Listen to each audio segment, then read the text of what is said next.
Yeah, so this is like super important what I just discovered, and it has like major implications. Yeah, so I found studies proving that using Teflon pans increases the amount of PFAS in your body.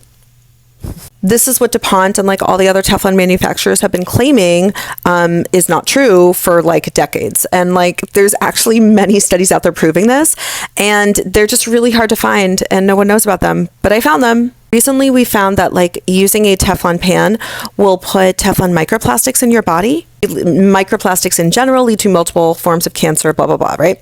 However, PFAS, the toxic forever chemical, is what Teflon is made out of, right? And DuPont and the other like Teflon manufacturers, they've always claimed that these super toxic PFAS will not come out of the finished product of Teflon, okay? There was one study I knew of before that proved that this wasn't true, and it was of 175 women. They found that those that used Oral-B Glide dental floss, aka Teflon dental floss, it's a single strand of Teflon, those that used that Teflon dental floss had higher amounts of super toxic PFAS in their body, the types of PFAS that lead to cancer and a shortened lifespan, okay?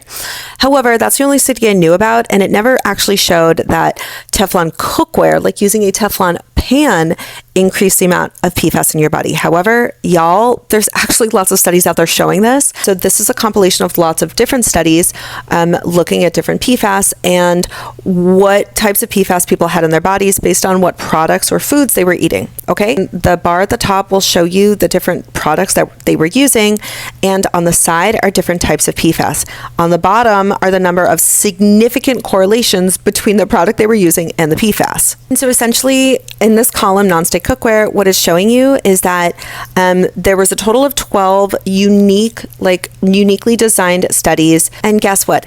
8 of those studies showed very significant correlations between PFAS and using nonstick cookware. And it even specifies which types of PFAS. 5 for PFOA, 2 for PFOS, 2 for PFDA, 3 for PFNA, 1 for PFHXS, 1 for PFHPA, and 1 for PFHPS. I mean, yeah, this directly proves DuPont and all of the Teflon manufacturers wrong. This shows that they were lying, and that yes, by using Teflon pans, it is significantly correlated with having high amounts of PFAS in your body.